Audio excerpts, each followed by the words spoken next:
boys and girls. I'm Greg from the Scary Spirits Podcast. Today I'm going to show you how to make the Spirit Summoner Cocktail, which is the featured cocktail in today's episode. Spirit Summoner Cocktail is basically an apple martini with a special ingredient added at the end. So we're going to make an apple martini to begin with. Here's how I'm going to make mine. We're going to start with vodka.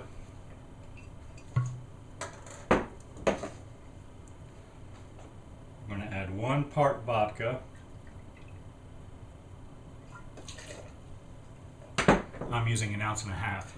I'm pouring it in my shaker with ice.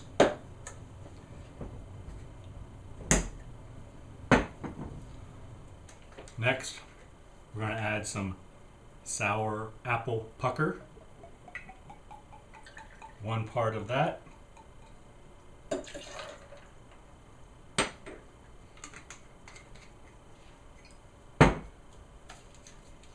And then we're going to add 1 part apple juice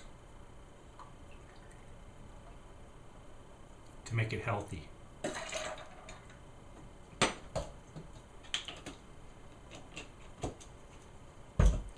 Right. And that's it for now. Put it in our shaker and shake.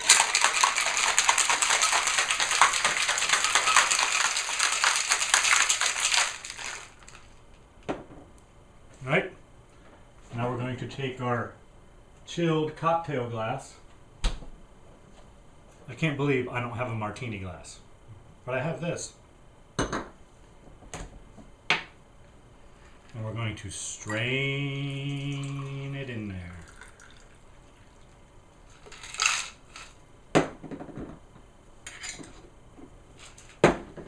And then the final special ingredient, we're going to add some edible glitter. Green edible glitter.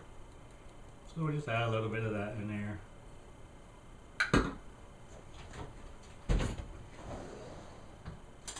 We're going to stir it gently so it doesn't clump up.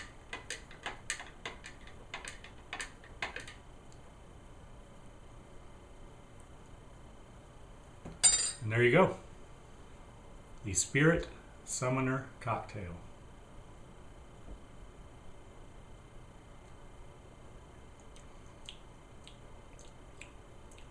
Delicious if you like apples. Thanks for watching. I hope you enjoy the podcast. See ya.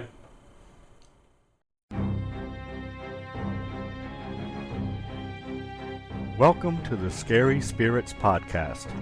Please be advised that the presenters may use adult language and or discuss adult situations.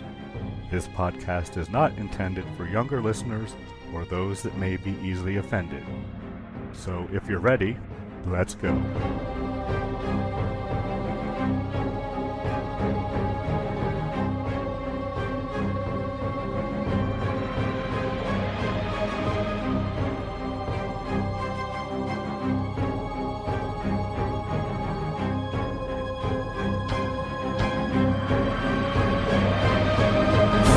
Hi, I'm Greg. Hi, I'm Karen. And welcome to the Scary Spirits Podcast, the podcast that combines the two very different but highly compatible worlds of scary films and alcoholic spirits. What could possibly go wrong? Indeed, what could possibly go wrong? How are you, Karen? Fantastic. How are you? I'm okay. Is that because you had to watch this movie? No, not at all. Not my fault at all. No, Excellent. It is not your fault at all. But as you've just noted, I think this week's movie was your choice. Was it? Was it not? It was sort of my choice. I was heavily influenced by you. Another one of those. Hey. Yeah. So this week's movie is Witchboard from 1986. Remember 1986, Karen? Fondly. Me too. What's that? Let's see. 80. I wasn't even out of college yet. That was prime real estate right Me there. either. Good times. Good time. That was, as my grandmother would say, that's the peak of Good Time Charlie's right there, Right. 1986. As far as I remember. I remember. All right. Might you have a brief description or synopsis of this film, Karen? I do. Want to hear it? Absolutely. When his girlfriend becomes dangerously obsessed with a ghost she contacted using a Ouija board, Jim reluctantly joins forces with her ex, his own estranged childhood best friend, to identify and exorcise the evil spirit. That makes me want to watch it all over again. It's a good synopsis. It is. Do we have a cocktail for this episode, Karen?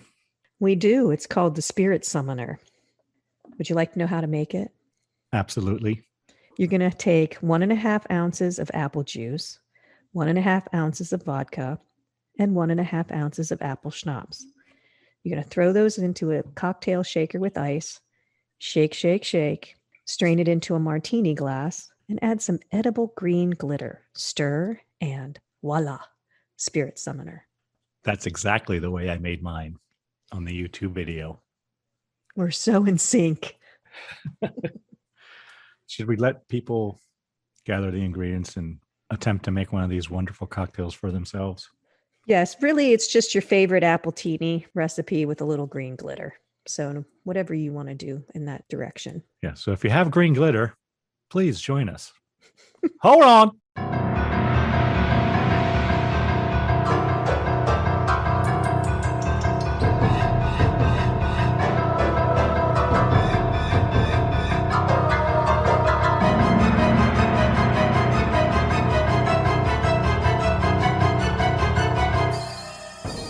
And we're back. Yes, we are. Are you ready to get into the movie, Karen? Well, we should probably say why. Why don't you tell everyone, Greg? Why did you pick this, Karen? Why don't you tell everyone, Greg, why I chose this movie? Okay. This episode goes live on Wednesday, August the 4th. The late Tawny Kitaen's birthday is August the 5th. So we are watching this movie in celebration of Tawny Kitaen's birthday. You know who Tawny Kitaen is, don't you, Karen? I do, but I only know her from the Coverdale days. Yes. But apparently, well, and Rat, I would say. The Rat album covers. So, yeah, she recently passed this spring. Was it spring? A few months ago, right? Kind of shocking. So, as soon as that happened, I had to find out when we could do a Witchboard episode. So you've seen this before? I have seen this movie. Yes, I saw it way back in 1987, probably because it was on cable. So it wasn't in the theater anymore. 87 or 88, I would guess. I probably watched it a few times, actually, 2 or 3, probably, because it would replay on cable. You know. So you're a Tawny fan? I was. Say? Hard not to be. All right, Karen, are we ready to get into it? Let's go. Okay. So, of course, we got to read credits to begin with, and there's nothing to watch while the credits are going. For quite a while. Yeah. Oh, wait, let me ask you before we start. Where did you watch it? Amazon Prime. Did you? Video. I didn't see it on there. It is. It's on there. So I did find out later it's actually free on YouTube. I paid $3.19. I watched it on YouTube, but the quality was pretty bad. So I could tell it wasn't as good. Sometimes it was so dark I couldn't really see what was going on, so I might be missing pieces. It was low res for sure. So as I was reading the credits, I did make a note that the end of the credits, it says special appearance by Rose Marie. Yeah, I fast forwarded through the credits, but I did recognize her at the end. It took me a while. Rose Marie. She was on the from Hollywood Squares and all that. That must be where I know her from, because I looked her up because I recognized her voice. She was on Dick Van Dyke Show. But that's too early for us. I didn't really watch it. It was in reruns and syndication. Maybe. I watched it a few times. But I recognized her voice. She has a very distinctive voice. Right. But I couldn't figure out who it was, so I looked it up and then. So the movie opens on what appears to be a house party or some shit, right? Yeah, There's a bunch of adults, or I don't know. How old do you think these people are? They're 20-somethings, right? Yeah. I thought it was a mansion. Yeah, so did I. I didn't realize until later that it had individual Right. apartments. I didn't either. But One guy said, your apartment. I'm like, what's he talking about? He lives in this huge house. I thought he came from a rich family or some shit. But well, I thought she did, yeah. But so, because I said parties going on, nice clothes. Are they rich? right. So we see a couple dudes sitting on a couch and they're debating the existence of God. Yep. And then another dude is sitting there too in a chair. We don't know any of their names yet. But I made a note, there seems to be a lot of tension between a couple of these guys, right? Well, yeah, and Tawny's kind of leaning on one guy. Yeah, the blonde-haired dude who you would think was her boyfriend, but no. We find out that's her ex-boyfriend, right? Yeah, she's awfully cozy. Brandon. He's the James Spader wannabe. He does have incredible green eyes. I will say that. You probably couldn't tell in your low-res YouTube. I could not, but he had the wavy blonde hair of the James Spader of the 1980s, you know, and that persona too, the same. Yeah. And we learned the guy she is actually dating is named Jim. He's the guy sitting in the recliner or the chair. He needs to get out of there and blow off some steam or go have a drink or something. And Brandon makes a note, oh, just like your parents or whatever. Like father, like son. Yeah. So I'm like, okay, is there something going on there? So then we see Jim in the kitchen, and there's a couple other dudes in there. The cool friends. Yep. We learn later that one of them is named Lloyd. Yeah, we do learn that later. And we never do learn the other guy's name, the guy holding the Jack Daniels bottle. But I made a note he was wearing a Bruce Springsteen t-shirt, or jersey, actually. Not a big Bruce fan, but I did notice. So this is when I made a note. Oh, it's Brandon and Jim. Jim is dating Tawny, and Brandon used to. Yeah, and Brandon's the rich douche, and Jim's the great guy. Because Jim's so cool because he can knock the screw top. But he's kind of an asshole, too. I made a note. He is. But he can knock the screw top off the Jack Daniels. That's right. Can you do that, Greg? I have no idea. Never tried. Maybe I'll try it in the next YouTube video on some bottle of liquor. We'll see how that goes. Yeah. Let me know when you post that. I'd like to see it. So Tawny comes into the kitchen and talks to Jim and, you know, kind of like, so why you got to be like that? So on and so forth. And yeah, this is kind of where they establish that Tawny and Jim are dating.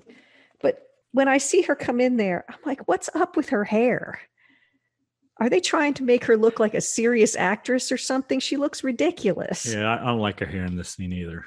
Yeah, they make her less attractive. Yeah, she for some reason. Like they got her hair up like Katharine Hepburn or some shit, right? Yeah, and her clothes, they're all loose, and it's not the Tawny that I know. Yeah, and she's not a great actress in the beginning of this, I didn't think. Does she get better by the end? I think she does. But in the beginning, she's not that good. No. Okay. So then Tawny says to Jim, I love you. And then Jim says, I know. So that's a Star Wars reference, I'm calling it. Me too. Was this before or after Star Wars? It was after, way after. Okay. So Return of the Jedi right. came out in 83, and that was the last of the original trilogy, right? You're right. So it was 1977 with Star Wars, 1980 with Empire, when all that I love you, I know stuff starts. And then 1983 with Return of the Jedi. So they go back into the living room, and Brandon. Well, first, Jim finishes the bottle of Jack. Yes, he does. Yeah, he can hold his liquor. He sure can. So I have done that myself. Seriously? Yes, with a bottle of Jack, straight. Over what period of time? Not a good time. I'm just going to say that. So, like over a couple hours, or in an evening? Yeah. Did you lose a bet? No. Why did you do that? Well, just started, and the more I drank, the more I drank. How old were you? Without getting you in trouble, were you of legal age? I was not, Karen. Okay. I was breaking the law. I was an unlawful teen. Maverick. Were you alone? Does he know? No, I was not. Oh, okay. Good. All right. Yeah, it was bad. So anyway, they go back into the living room. Let me say, I have never done that. But probably I've had the same reaction you did, but on a lot less. Yes, you have. I would say. But yeah, it was a lot less. You fared much better than I did from what I, could tell. All right. So anyway, they go back into the living room, And Brandon is still talking about God and spirits and ghosts and shit, right? Demons, I think now. Well, he's an atheist, so he doesn't necessarily believe in demons. He makes No, that he point does. later. I Okay. think. So he brings out this Ouija board. Yeah, and he says when you say Ouija, you're pronouncing it wrong. It's Ouija. Yeah. And I kind of learned that. I think I knew it, but I didn't really know it. Like it's Well, yes in French and German. German. I looked up stuff about the Ouija board. You want to hear it? Absolutely. I used to play with one all the time. Oh my God. So ads for the board started appearing in 1891 from a Pittsburgh toy and novelty shop. It's a flat board with letters of the alphabet in two semicircles above the numbers 1 through 9, the words yes and no in the upper corners, and goodbye at the bottom. A teardrop-shaped planchette with a small window at the top maneuvers around the board. 2 or more people sit around the board, ask a question, and watch as the planchette moves around the board and spells out answers. It came out of America's obsession with spiritualism in 1848 with the Fox sisters from upstate New York, and who claimed they could talk to the dead. In 1886, it showed up in Ohio as the talking board. And then Charles Kennard of Baltimore started making the boards. And they say the name comes from one of the sister-in-laws of one of the investors who was a medium. And it says they asked what the board what it wanted to be named, and Ouija came through, which they say means good luck. So it's not the combo of French and German words, according to this, which was the Smithsonian, I think, Oh, well, was that's where I got legit. it. And it was awarded a patent. So it had to be proved that it would work. And there's a story that sounds kind of fishy that the patent officer wanted him to spell out his name, and they did. And so he said, okay, it works. But nobody knows if they knew the name of the patent guy before or not. Right. But it does have a patent. And this film was originally titled Ouija as well. But then they ran into all kinds of legal issues. And they learned that they could not use the Parker Brothers board in the film. And at first they couldn't even say Ouija. Oh, so that's why they called it a Witchboard. Yeah. So you really played with one of these things? I did. Not me, man. They creep me out. I don't know if I believe, but I believe enough not to mess with it. You can still buy it today. Absolutely. Probably Parker Brothers game. At your neighborhood Target. You know, I bought it at Johnny's Toys. Really? Yes. I know. Well, if you go to any type of Haunters Fest or anything like that, and there are artistic booths, there are actually very pretty ones that people have made, but they just freak me out. It's just not for me. So I've never done it. Okay. I'm too much of a scaredy cat to do it. So Brandon explains to everyone there how to use it, right? And Jim and Lloyd are kind of like laughing it off. But he gets Tawny to help him. Yeah, it's best if 2 people, a man and a woman, knees touching. Yeah. With was it pure or clean systems? Which was it? Both. I think he said both. Someone who doesn't smoke or drink. Correct. Which I don't know how you were using it back in the day, but whatever. It worked. So Brandon said he's going to contact David, a little boy that died 30 years ago that he has contacted many times in the past. Yeah, which was strange to me. But then he explains that David is somehow connected to the board. Right. Because it seemed weird that you could go different places with the board and connect to the same spirit. He says he and David have a special signal that he knows it's him, because first spirit he contacts asks if it's David, and the spirit says yes, and he asked how old he is, and it says 9, and that's when Brandon lifts his hand off the planchette. Yes. So they have a special signal, and it's basically a figure 8. They make a figure 8 with the planchette. That's how he knows it's David. That's pretty cool. That's a nice detail to add, so that you know it's the spirit you're talking to is the one you think you're talking to. Right. So they're talking to David, and Jim's being an asshole the whole time, and it's upsetting David, I guess. Right. Well, because Brandon's being an asshole first, Because he's asking about if he's going to come back to the land of the living, and he says yes. And then he says, can you choose your parents when you do? And he says yes, which is a dig at Jim and his parents. So he's poking the bear. Yeah, a little. Yeah, I guess a little bit. I didn't really get that, but yeah. So then there's a loud noise. Sounds like a gunshot.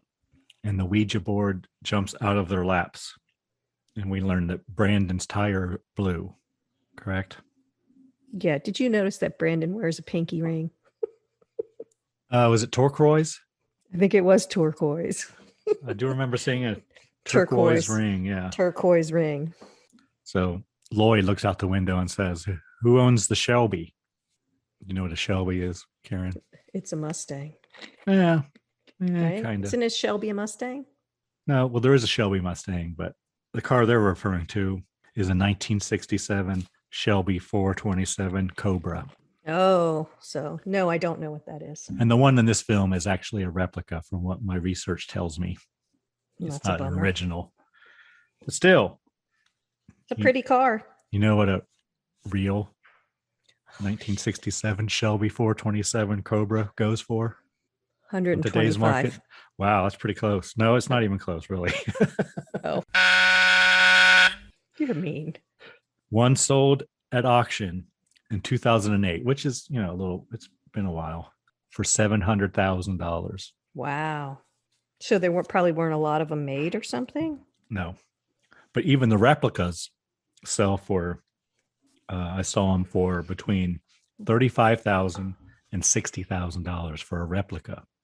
So who's going to know? Someone who just looks under the hood? Yeah, well, the VIN numbers won't match and all that kinds of stuff. So, well, let's just buy a replica. And here's where I made a note that apparently Jim's parents had issues or something because Brandon's digging at him about his parents.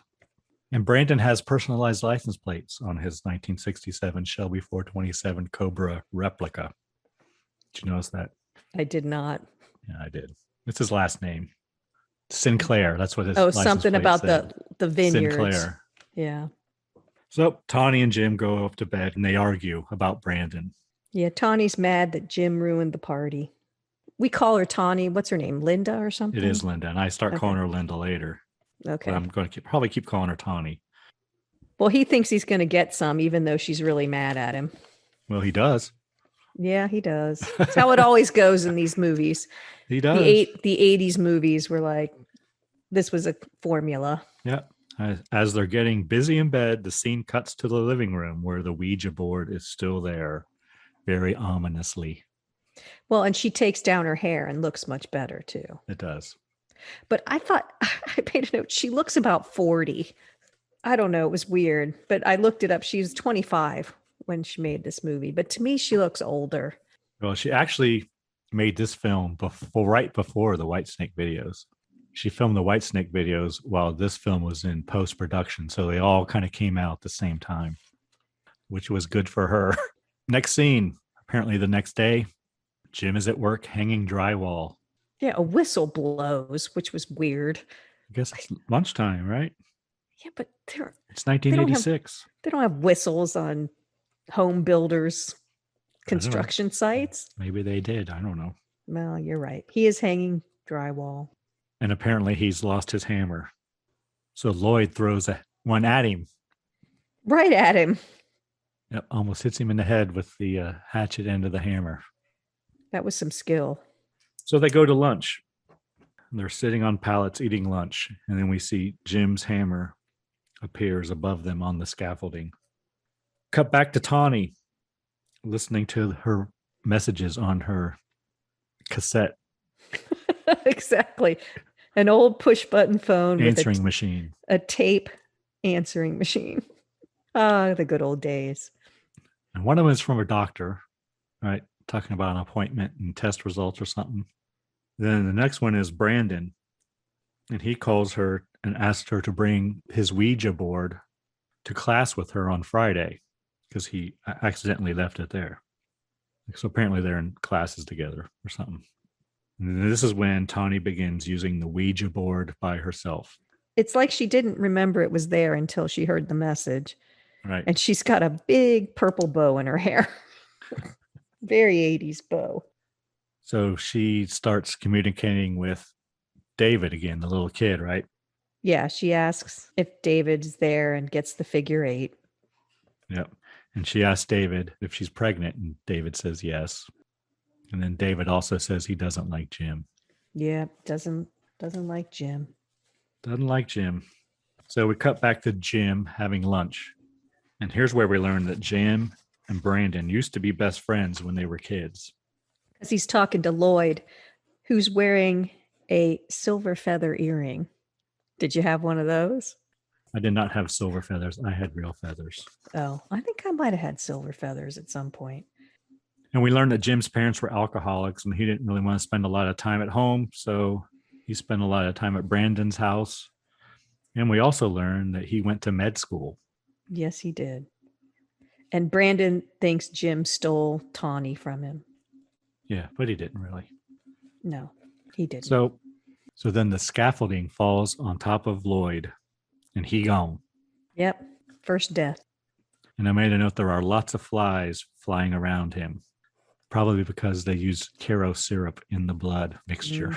I couldn't see the flies. They were low res. So we cut back to Tawny. This is where I start calling her Linda, so I'll cross all those out. Tawny using the Ouija board. Apparently she lost a diamond ring, and David tells her that he knows where it is, that it's in the bathroom sink. Tawny gets out her channel lock pliers and takes the drain apart. Yeah, and then just puts her finger in there like she's going to get to the curve in the pipe. In the trap, right? Yeah. Right. She ends up grabbing a toothbrush out of the cabinet. Well, first she broke her nail. Yeah, she did. Then she gets a toothbrush out of the cabinet where there's lots of Vicks products, I noticed. And she sticks it in the drain trap and pulls out her ring. I think that was her toothbrush, or do you think it was Jim's? I don't know. There was only one toothbrush in there. Okay. So then Jim startles her and she curses. She really curses. And Jim is appalled. Apparently she doesn't do that ever. And Jim tells Tawny about the accident at work with poor Lloyd. Then we cut to a scene where we seem to be seeing the first person view of a spirit or something walking through the house. Yeah, it's kind of spinning apartment. too. Yeah. It focuses on the Ouija board. And then it makes its way into Tawny's bedroom. And she is on her water bed. I have that too. It's a water bed. Yeah. And then Tawny wakes up and she runs to the bathroom and vomits. And we have another shot of the Ouija board. Very ominous. Tawny pukes. Everybody pukes, Karen. Most people do, yeah. So Tawny assumes she has morning sickness, right? Yeah, she says that later. Yeah. So then we cut to Lloyd's funeral. As the funeral ends, a homicide detective comes and begins talking to Jim and Tawny. He starts talking to Jim about magic. And he mentions Sigmund and Roy in Las Vegas. So weird. What? Do you think he purposely it's Siegfried and Roy? Do you think he purposely Yeah, I noticed that too. And I thought, that's strange. The whole conversation was strange. He's talking about how he's not good at magic. And then he finally says who he is. Yes. And then basically implicates Jim in the murder of his friend Lloyd. Well, he tells Jim that the ropes on the scaffolding were cut by a hatchet. And he says, you lost yours, didn't you? And he says, no, I lost my hammer. And he says, but it did have a hatchet on one end. And he says, yes. And he says, okay. Did you ever find it? He says, no. So at this point, I kind of get the feeling he's throwing stuff against the wall to see what sticks, right? Well, but he's investigating as a homicide because the ropes were cut. He's definitely thinking Jim had something to do with it. I'm not sure he does at this point, but I'm sure he's keeping all of his options open. Then he says, I'm sorry for intruding here. And I said, no, he really isn't. Tawny is in a very 80s outfit with a black fedora, big sunglasses, and a black suit. Yep. He's looking good. Good funeral attire. Then we cut back to Tawny using the Ouija board again by herself. And she asks David if he was responsible for Lloyd's death. And he says no. And the phone rings. it's Brandon. Yeah, he wants the board back. Right. Apparently, Tawny didn't go to class and bring back his Ouija board. They talk about Jim, and Brandon asked if Jim cried at the funeral, and he tells her that he has ice in his veins. Jim never cries. No. And Brandon warns Linda, or Tawny, about using the Ouija by herself, and then the phone goes dead. Jim once again comes in and startles Tawny, and she uses a lot of profanity again. A lot more this time. Yeah, she's escalating. Jim is bewildered by that. Right. Jim thinks Tawny is stressed or whatever. Tawny tells Jim that she's pregnant. And Jim's happy. Yeah, he is happy. She's kind of surprised. And then she says, I love you. And he says, I know. And then she says, you love me even though you don't know it. I know it. Yeah. All right, so then we cut to a scene with lots of Froggy's fog. Yep, I have that too. It's even inside the house. And Tawny starts walking up the stairs. And I say, I think she's dreaming. And just then she walks into a room with a casket. I think somebody's calling. It sounds like mom, but I couldn't tell. I couldn't tell if they were saying mom or they were just kind of moaning. And I thought she was going into a child's room, but I did remember hearing a child's voice. And the Ouija board sits on top of the casket. Tawny goes to grab it and hands come up to strangle her. And then she wakes up, sits right up in bed in her water she's bed. in some lovely flowing nightgown and robe. She looks really pretty, I thought. Much like Here I Go Again video. I guess it is. Yeah. And then she starts using the damn thing again. Yeah, she's not heeding warnings at all at this point. And she tells the spirit, David, that she's going to give the board back to Brandon today. And the spirit says no. So Tawny goes to the fridge, and a knife is thrown across the kitchen and sticks into the floor. And a bottle of ketchup right above it on the counter tips over and begins to drip all over the knife stuck in the floor. So it looks like a bloody knife. It did look like a bloody knife. That was kind of cool. It was kind of cool. So Tawny tries to open the door and get out, but it's locked. And we cut to the outside of the house and we hear her scream. And then we cut back to the construction site where Jim's working, hanging drywall. And Brandon comes to visit him. He asks Jim if Tawny's been acting strange and swearing a lot. And he talks about progressive entrapment.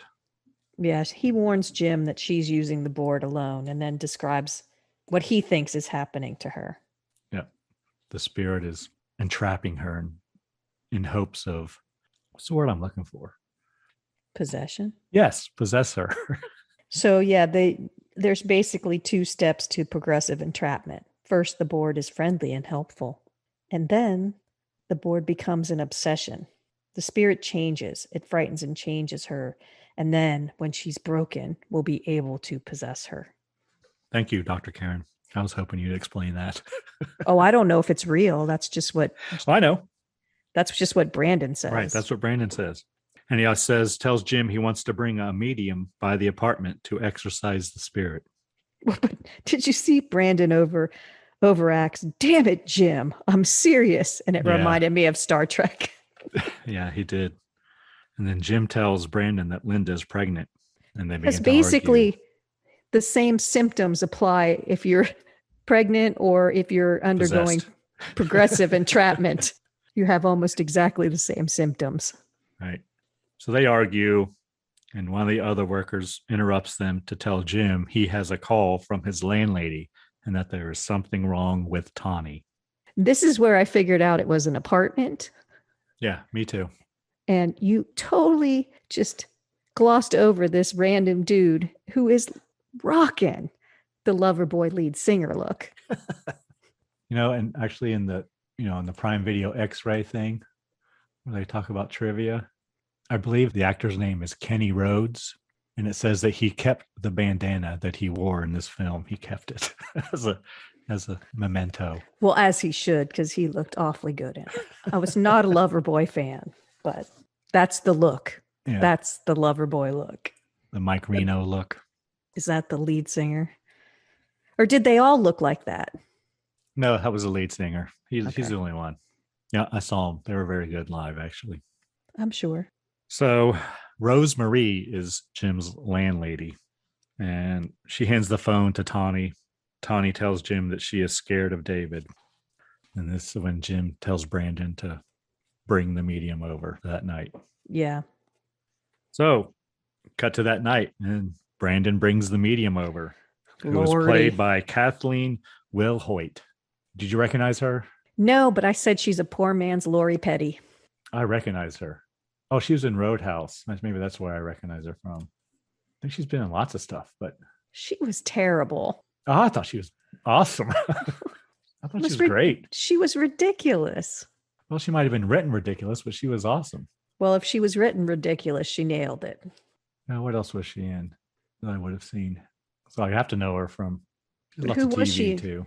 She was in Roadhouse. Was she the villain? Oh, she was on 24. Oh, I never watched that either. But see, I recognize her. I know I've seen her in several things. So I think she's recognizable. But she's Zarabeth, the medium. And she jingles when she walks. Yes. And she says, you got one gnarly spirit here. So they have a seance or something. Zarabeth starts channeling David. And David leaves. And as he leaves, he knocks over the pyramid of beer cans by the window. Well, he says he loves Tawny. He's mad she won't talk to him because of Jim. Yeah, And she doesn't like Jim. He doesn't. Like Jim. He's mad Brandon's taken the Ouija board. And David says he's going to leave. And Tawny yells, wait. And then the apartment goes nuts. Well, Brandon tells David, you can either leave on your own or Zarabeth has the power to make you leave. So David decides to leave on his own, apparently. And the beer cans blow over and the candle lights up like a torch. Yeah, and things fly all over the place. Right. And then Zarabeth is Zarabeth again. Yep. And Jim gives Brandon back the Ouija board in its box. Although it's a different box now. It's not the Parker Brothers box anymore. It's a different one. But that's okay. Oh, I didn't notice that. In the beginning, it's the Parker Brothers box, but they got sued and had to stop using it. It's a different box now. So then we cut to Brandon and Zarabeth driving home in his... Well, wait. Brandon thanks Jim, and they have a small moment where they're not as mad at each other at that moment, and Tawny's really sad. So then Brandon and Zarabeth are driving back to her house, I guess, in his Cobra replica. And she asks Brandon if he's ever heard of Malfader. She asks if David is Portuguese because he's a real toughie. Did you see that? Yeah. And he says no. He's just a 10-year-old kid. And she says, well, something about he must have been taking some serious vitamins because he's strong or whatever. But it's Portuguese for evil or something, they say, don't they? Yeah, I think so. But I didn't check to see if that's true. Apparently there's a metal band called Malfader. Of course there is. Or there's a metal song. Definition: bandito, criminoso, wrongdoer, criminal, villain. And Zarabeth tells Brandon that something's funky is going on and to stay by the phone. And she walks past a sundial as she's going to her apartment. The camera focuses on the sundial, and I think, I'll bet something's going to happen with that sundial. You think? You think? I wrote possible foreshadowing. Well, you can cross out possible. Yes, I can. Zarabeth starts looking through books as cheesy 80s pop music plays. I wrote Loverboy music. No, it's not even, no. I know. Please. It's not that good. She's doing research. Yeah, she's doing research and she finds something, picks up the phone, but is chased by an unseen entity. Again, we get the first person of the killer. She must live in a condo because she starts racing upstairs in her house. Right? Yeah. She probably lives in another house that's been divided up. So she locks herself in her room, as the spirit knocks on the door and almost knocks it off its hinges. She screams and the knocking stops. And then just when you think it's okay, Karen, what happens? It's not okay. It's in the room with her. And it slices her or something because blood splatters on a statue or something in her room. Yeah, it slices her neck. And we see her thrown out a window, landing right on top of the sundial, and she is impaled. She takes a few breaths down there before it's over. But she gone. So Brandon's watching TV, and he hears about the death on TV of Zarabeth. He grabs the Ouija box and opens it and finds that the board is not in there at all, but it's a chalkboard. And he goes to the apartment to talk to Jim. And he calls up on the old intercom system. Yep. And Jim says, I'll buzz you in. And Brandon says, okay, but we'll meet in the lobby or whatever. Foyer. I don't know. The upstairs lobby, he called it. And Brandon tells Jim that he thinks the spirit is trying to kill him and did kill Zarabeth. He says he's going to go up to Big Bear Lake to check out David's story, because apparently that's where David died. He thinks that David is possessing Tawny. Yeah, he thinks she's a portal for David, and that Tawny is obsessed with the board and already fallen into the progressive entrapment. Right. He says he feels responsible. And as Brandon leaves, Jim looks out the window to see the detective sitting outside his house. Well, again, you missed another tender moment, Greg. The ice is thawing between Brandon and Jim because they shake hands before he leaves. Yes, they do. And then Jim sees the detective. See, I told you, detective suspects Jim. Yes. And once again, Tawny starts using the damn Ouija board. Tawny. This time, the planchette moves by itself, though. The door shuts, locking Jim out. He kicks it in, and he sees Tawny being thrown around the room. And then she collapses. Jim carries her to the waterbed. I think she hits her head on the wall. I think so, too, but it doesn't look like she really did hard. He carries her to the waterbed. Rosemary, the landlady, comes to see what's wrong. Jim tells her to call an ambulance, that Tawny is hurt and unconscious.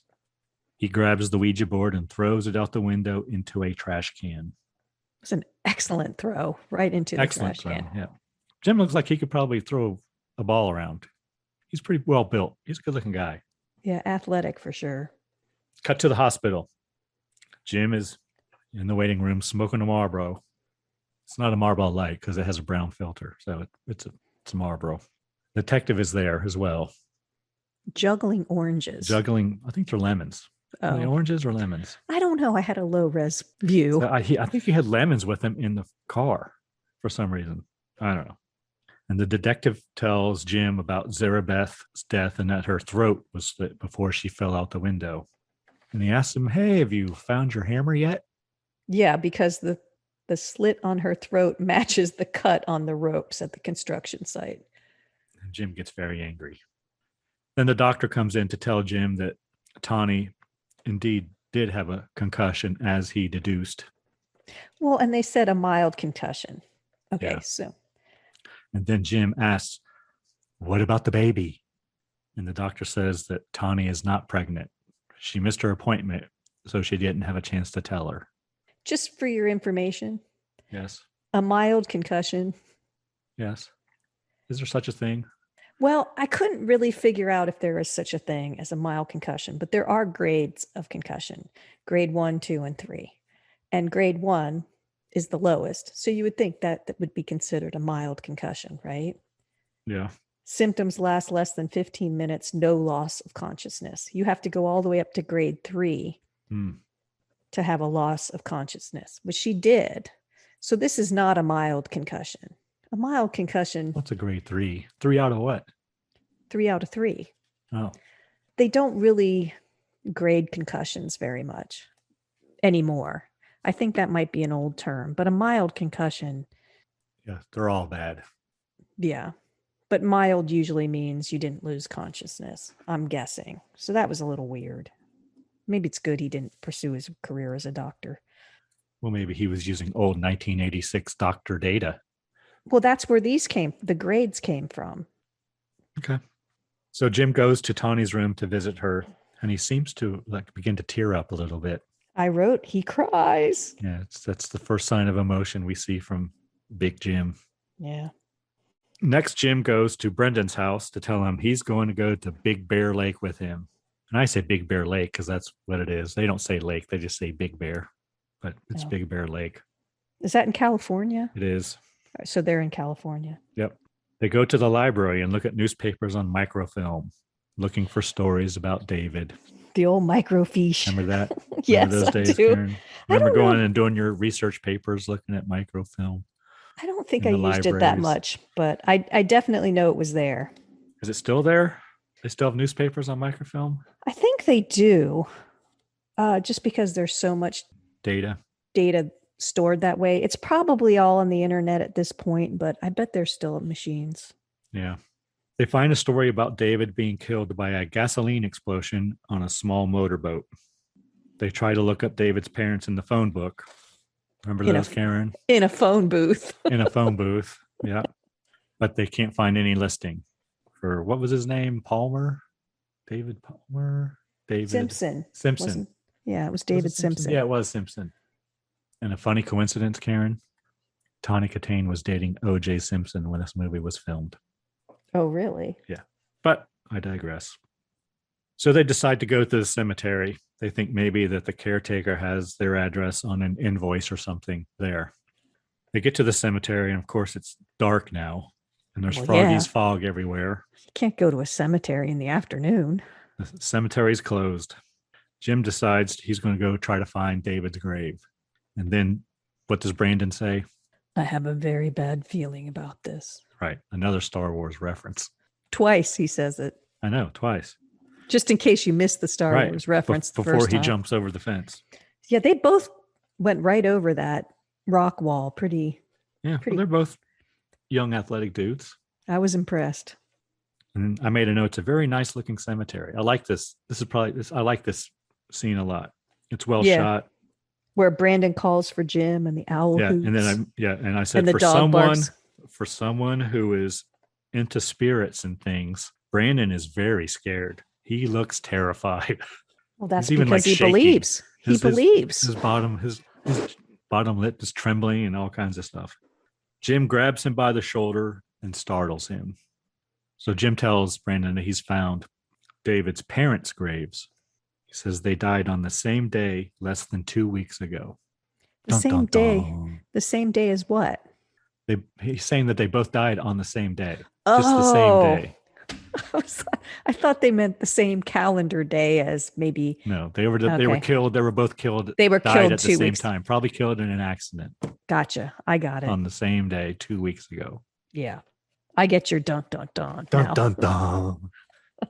Then we cut to the Wishing Well Motel that has phones. That was on the sign. Oh, it said it has phones. Yeah, Wishing Well Motel, phones. And Brandon and Jim, I guess they get a room together, a double. And Jim once again is smoking a Marlboro. And then they have a heart-to-heart, Karen. They They do. have a tender moment. I make a note of the tender moments. They talk about their relationship, how they used to be like brothers. What happened to us, man? Well, Brandon just can't stand seeing them together. Brandon still loves Tawny. Jim says that he's afraid he will never be able to love anyone and that will spend the rest of his life alone. And he should leave Tawny. That's what he says. He should. That's what he does say. I should just leave her. And then Brandon asks the age-old question, what do you have that I don't have? Why you? And Jim Why says, you, Jim? I make her laugh. And Brandon says, yes, so on. do I. So did I. And Jim says, yes, but only in the bedroom. And it's tense for a second, but then they both start laughing. So Hilarious. they're best buds again. Well, they have a common mission. Yeah. Next scene, we see Tawny in the hospital. She wakes up, gets up out of her bed, her hospital bed, and walks down the dark hallway in the hospital. And I said, I guess they didn't have her connected to any monitors or anything. And why are the lights out? Well, there's a childlike voice And then calling her name. she hears a voice calling her name. And I'm thinking this might be a dream or something at this point. I kind of knew it was a dream the whole time. Well, there was no Froggy's fog this time. It threw me. Hmm. She is startled by her reflection in a window. And And just as she relaxes, She turns to see an evil-looking dude with an axe, and he decapitates her. And she wakes up screaming. It was all a dream. Next, we cut to Wanda's warehouse of witchcraft. Brandon and Jim are there. Brandon buys a new Ouija board. And Jim says, I have a bad feeling about this. So there it is again. Then they go to the dock where David died in the motorboat accident and start using the Ouija. Once again, Jim's smoking a Marlboro. And Brandon says that they will be fine as long as Linda is sleeping and under sedation because she is the portal. Right. But what's Linda doing? Cut next scene. Linda's checking herself out of the hospital. Or Tawny. Against doctor's orders. Yeah. Doctor says, Tawny, I wish you really wouldn't. She says she'll be fine. Cut back to Brandon and Jim using the Ouija. David says he is not the spirit terrorizing Tawny. Tawny, that's right. And they ask who is. And the board starts spelling out evil. Evil. And David tells them that the spirit's name is Malfader. Does he tell him it's Malfader? Well, he asked if David was at the party and flattened the tire, and he says yes, but he did not kill anyone and didn't speak through Zarabeth. Right. It was another evil spirit. I don't know. I guess because I said Malfader too. I guess did he spell it out? Maybe he did. Because then they say, who is Malfader? Right. And it spells out H-E-R. And then we're like, well, who's her? Who's her? And then that's when Jim says to Brandon, didn't you say they were lousy spellers? And that's when Brandon says, David, did you misspell the word? Yeah, calm down and try again. Yeah. And it spells H-E-R again, and then it stops, right? So then they figure out he must be saying here. And then that's when the ropes on some barrels right next to them break apart and they fall on top of Brandon and Jim. The empty barrels. Yes. The empty 55-gallon plastic drums. And they knock Brandon into the water as Jim lies on the dock. Apparently Jim has unconscious. So at least a level 3 concussion. Yes, concussion. And Brandon swims to the dock and starts getting up. And what happens to him, Karen? Hatchet to the head. Hatchet to the head. And then we see the Ouija board floating away. And Jim is still lying on the dock. Well, Brandon falls into the water after he gets the hatchet to the head. Right. It seems like some time has elapsed. And Jim wakes up and calls for Brandon. Again, we see the view of the spirit, first person, as it's walking toward the dock, it seems like. And definitely watching. Jim is in the water, looking around for Brandon. And a hand reaches up out of the water and grabs Jim. It's Brandon. And apparently that was his last act because he's dead. Brandon grabs him from the water. And Jim breaks down and cries. Yeah, I was kind of bummed they killed him off. I was getting to like him a little bit. Yeah, me too. Then we cut back to Tawny outside in the dark, dumpster diving. Oh, because see, that's one of the scenes that was so dark I couldn't see what was going on. I'm like, where is she? Yeah, her apartment? Yeah, she's outside dumpster diving, looking through the trash cans for the to Ouija get the board. Okay, I got it. That makes sense. Yep, she got it. And then the camera goes up the side of the building, and up into their window. And I made a note here, the cinematography is pretty good in this film. I like that. So once again, Tawny uses the Ouija board all alone, but David is not answering. It's all quiet on the Ouija board forum tonight. What do you do when no one answers you on the Ouija board? Well, you take your robe off. Yeah. That's what you do. Walk around the house naked, maybe. I don't know. Take a shower. Well, we just see her take her robe off. Don't get excited, people. Because then we go back to Jim. Yep. Cut back to Jim. Oh. So close. Yeah. We see Jim back at the Witchcraft Warehouse store. And he's with the lady there working the counter. Yeah. And they're in a book. They have a book. And they're looking up Malfader. And they find him. And they learn apparently he was shot in his home. Like it was raided by the police and they shot him or something. His name is Carlos Malfader. He's a serial killer. He killed 9 people, chopped them up with an axe. They live in his old house where he was Right. killed by police. Yeah, I did. Yeah, make a note of that. There's a drawing of his house where he was shot, and it appears to be the same house that is now broken into apartments that Tawny and Jim share. So Jim frantically calls the hospital from the payphone. And Yep. what happens? To She's talk to not Tawny, there. and they Yeah. tell her that she checked out. Tell him. Yeah. Yeah, tell him. So then Linda's in the shower. We She finished her shower. She's already taken it. we cut to the totally unnecessary shower scene. She's already showered. She's turning off the faucet. I know, because at first I'm like, why is she turning it off? I'm like, oh, she's already showered.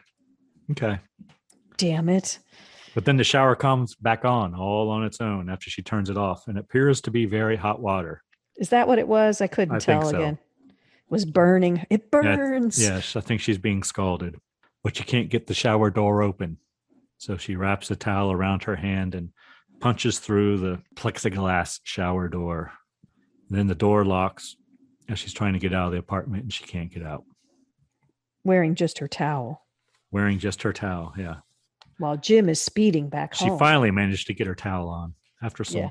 some struggles. Yeah. But you But- can't really see anything. Can you? Not really. Nah. So then we get a shot of Jim racing home in the Cobra, the fake Cobra. And then Linda's walking around the apartment, and she appears to be cold. Yep. Tawny's cold Yeah, shit, Tawny. Yeah. She keeps rubbing her shoulders and shivering. and shivering. So she grabs her robe, and the Ouija board is underneath it. She screams and sees Malfader. Oh, I said sees Carlos, but Malfader would probably be better. Yeah, Malfader. Jim comes home, and the place is ransacked. He opens the door, and the place is just a mess. It is a complete mess. Tawny comes up behind him with an axe and tries to hit him. And she's kind of dressed in a men's suit, right? With a hat on. Yeah, she is. But then Tawny and Jim fight. Jim picks up a letter opener as Tawny is on top of him, strangling him. He begins to stab her with it, but he can't do it. And Tawny says in her demon voice, "Go ahead, James. What are you waiting for?" This is some of Tawny's best work right here, I have to say. Jim tells Tawny he loves her. I love you. Because he's never said it. Yeah. Only when choked and she has a demonic possession will he say, I love you. She's dressed as a man. Right. It But, sounds like a man. well, she has a demon in her. She's trying to kill him is when he finally says, I love you. Just then, the detective bursts in with his gun drawn on Jim. And Jim tries to explain to him what's going on.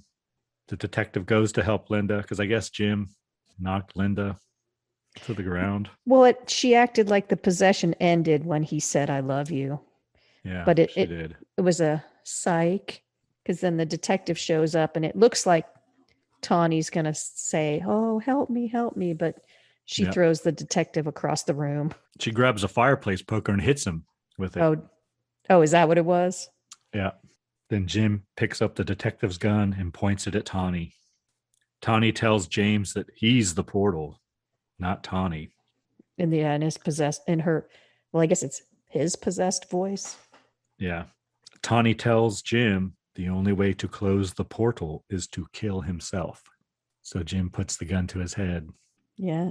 Tawny is mine as long as you live. Yep. And Tawny screams, James, don't! Jim don't. She says James. Does she? Yes. Oh, She says James. James, don't! interesting. I thought she said Jim because I thought it was her again. She says James. All right. I'm pretty sure. I'll All look right. it up later. But I believe you. so then Jim starts shooting the Ouija board. He fires 6 shots into the board as it's spinning through the room and towards the camera. And then Tawny stumbles towards him and he falls out the window and onto a car. Was an interesting piece of cinematography there. It's kind of like Psycho, where the dude fell down the stairs. A little bit. Next scene. Well, We then see- we fade to black. Right. Next scene. We see people sitting in a church crying. Church bells, organ music. You kind of think it's a funeral, except when they're panning through the crowd, Yeah. There's a woman in a silver lame dress.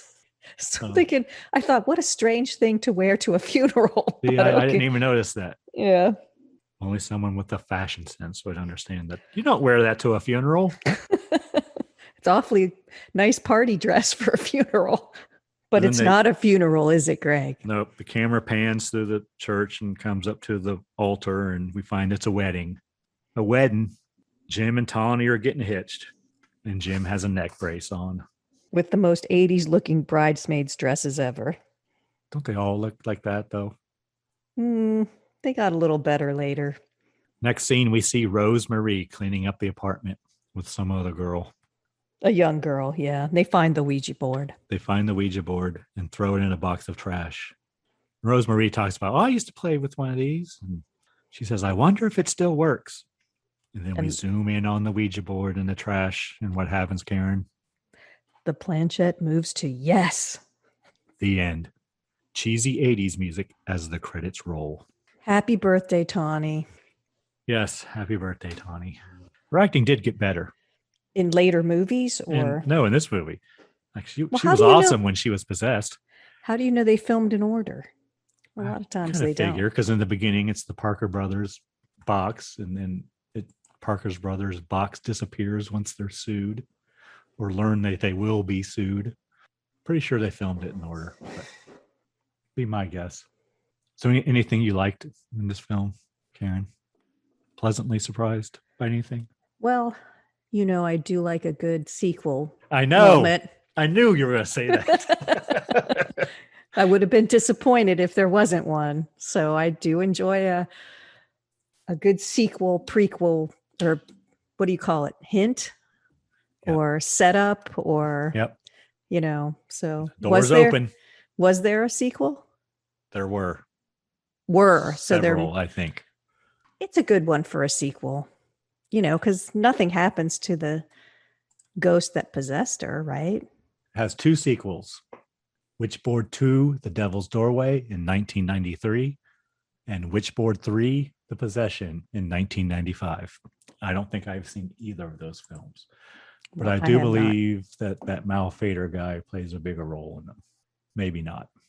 Well, not in the second one. He doesn't. He's not mentioned. I don't think he's in the third one either. Really? Yeah. Interesting. That's a missed opportunity. But maybe they didn't want to pay royalties back or something. I don't know. I don't know how that all works. Yeah, the sequels were released direct to video. Shocking. Because that's when the original became popular. Once it went to video, it did better in video than it did in the box office, I guess. So after the White Snake videos came out, people went and looked for the once you learned that, hey man, Tawny Kitaen's nude in that movie. You can see her and everything in the shower. It became very popular. See, I had low res. Could you see her? Yes. Okay. Because I thought, what's the big deal? But because I couldn't tell. Anything else pleasantly surprised by or enjoyed? Not particularly. Really? I liked the cemetery scene. Yeah, that was I thought good. The cinematography overall was very good. I kept watching it and saying, wow, back then they needed a big crane and everything to do that kind of stuff. Now they just use a drone. Yeah, that's true. I mean? Yeah, they do. I thought that was good. And I really liked the Zarabeth character too. I liked her. I didn't like her. And I liked Possessed Tawny. Well, who doesn't? And I like Jim and Brandon both too. They both had green eyes.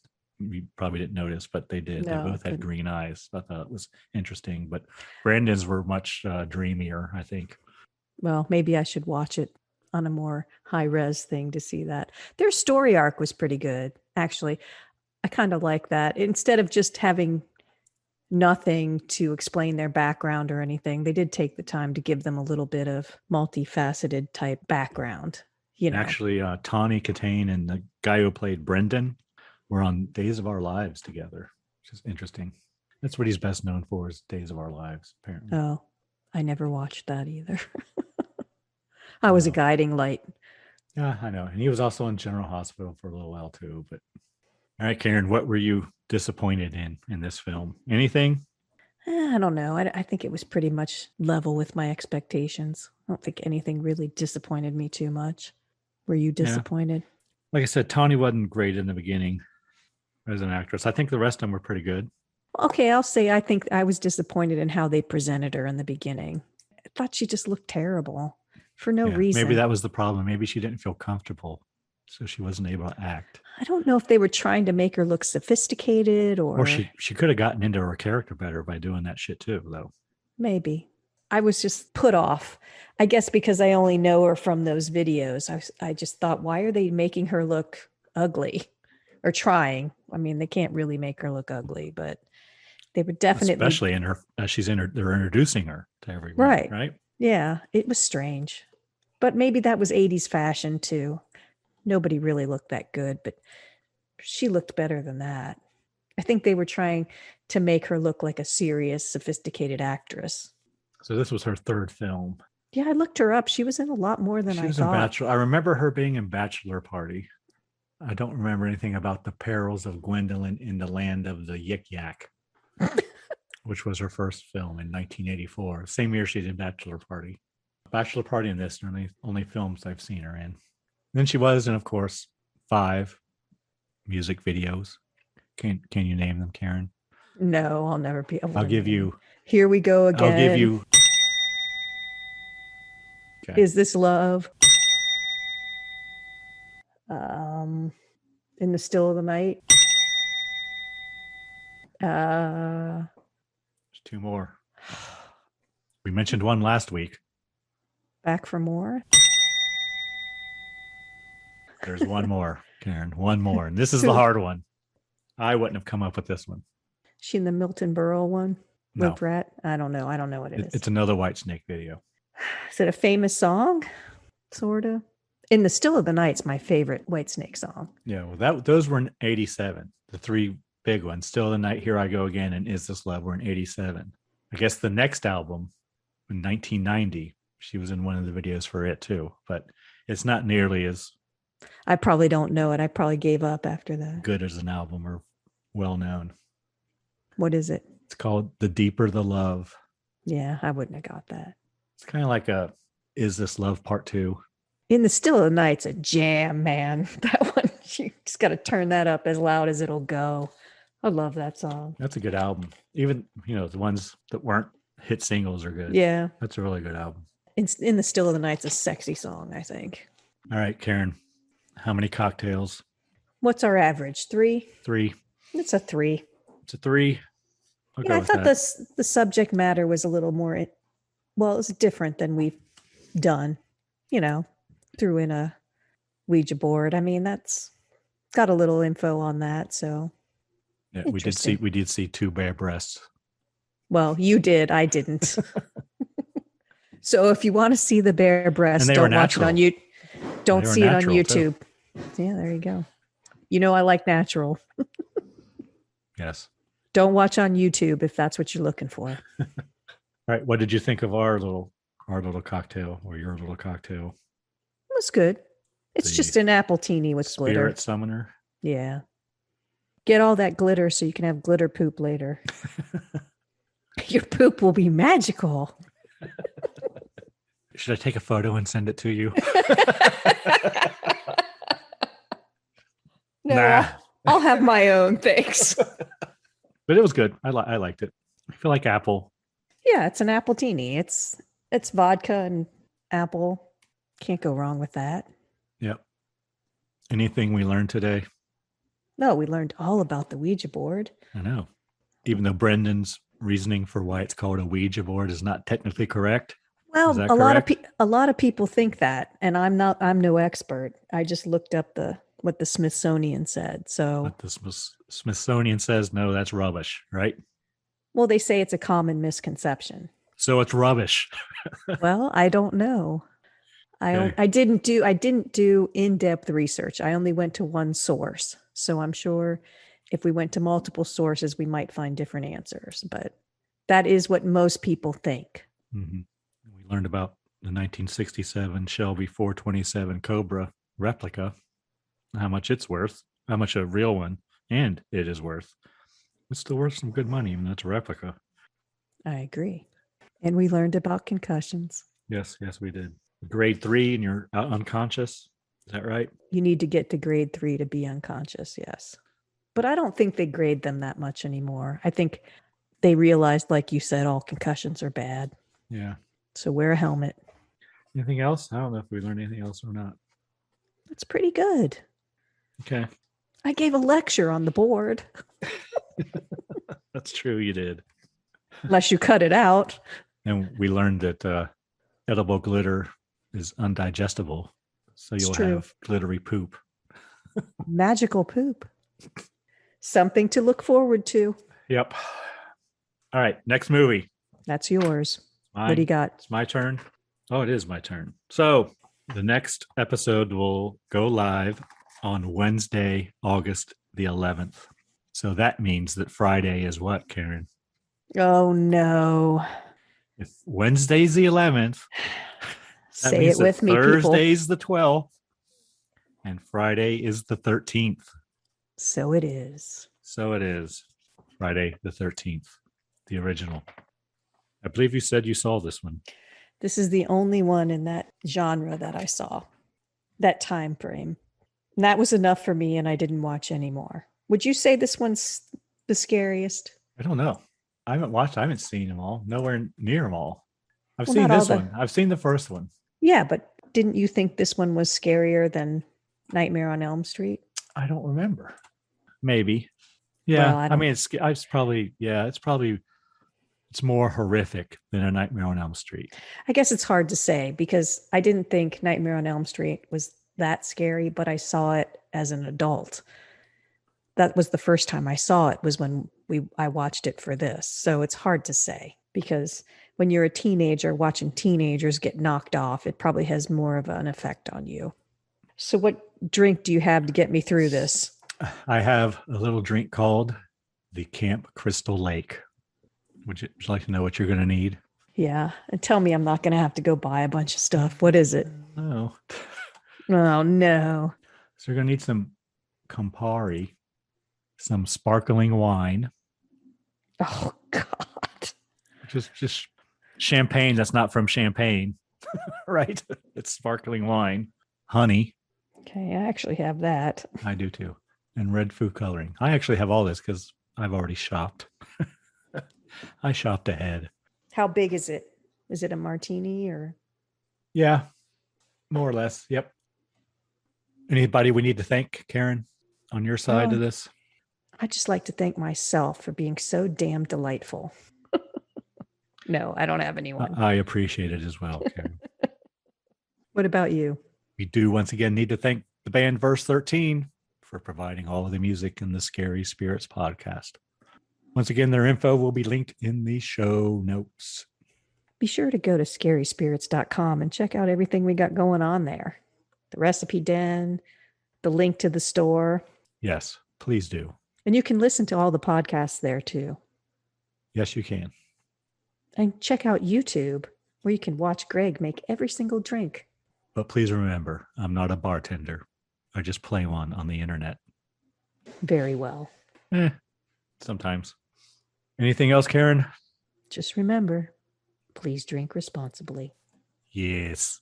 If you want to get social with us, you absolutely can. Follow us on Facebook and Instagram at Scary Spirits Podcast.